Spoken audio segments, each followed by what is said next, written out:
Bharuch crime બ્રાન્ચે અંકલેશ્વરની પ્રતિમ ચોકડી નજીક આસોપાલવ guest હાઉસમાં ગત 19 જુલાઈ 2025ના રોજ ભરૂચ એલસીબી પોલીસે 7 લાખના ઇંગ્લિશ દારૂ સાથે ઝડપી પડાયેલા આરોપીની પૂછપરછમાં ખુલાસો સામે આવ્યો હતો, જેમાં સસ્પેન્ડેડ પોલીસ કર્મચારી સંજય ચાવડાની સંડોવણી સામે આવતા પોલીસે તેને વલસાડ ખાતેથી ધરપકડ કરી હતી.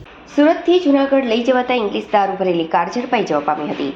ભરૂચ એલસીબીએ પ્રતિમ હોટલ પાસે આસોપાલવ હોટલ સામેથી ઝડપી પાડેલી કારમાં અધડક દારૂ મળી આવ્યો હતો.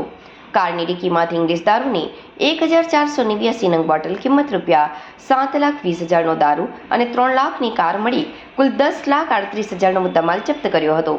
સુરતના સરભાણના યોગી ચોક સ્થિત મંગલમ રેસિડેન્સીમાં રહેતો કાર ચાલક ચિરાગ રસિક સુદાણીને પોલીસે ધરપકડ કરી હતી, જેને ઇંગ્લિશ દારૂના જથ્થા સાથે પૂછપરછ કરતા મિત્ર રાકેશ સેખલિયાએ તેને જણાવ્યું હતું કે સુરતના સંજય ચાવડા ઇંગ્લિશ દારૂનું વેચાણ કરે છે અને તે જૂનાગઢ સુધી ઇંગ્લિશ દારૂ પહોંચાડી આપવાના 10,000 ટીપ આપે છે તેવું કહેતા ચિરાગ સુદાણીએ હા કહેતા બુટલેગર સંજય ચાવડા રાજ હોટલ સુધી દારૂ ભરેલ સ્વિફ્ટ કાર આપી ગયો હતો અને જે કાર આગળ રાકેશ સેખલિયાએ પાયલોટિંગ કરતો હોવાનું જણાવ્યું હતું. પોલીસે સંજય ચાવડા અને રાકેશ સેખલિયાને વોન્ટેડ જાહેર કરી વધુ તપાસ હાથ ધરી છે.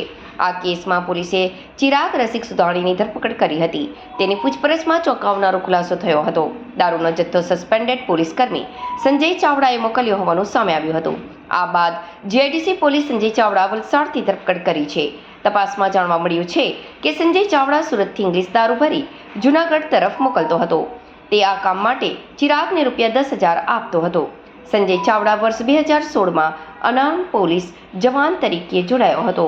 તે વલસાડ જિલ્લા પોલીસમાં ફરજ બજાવતો હતો.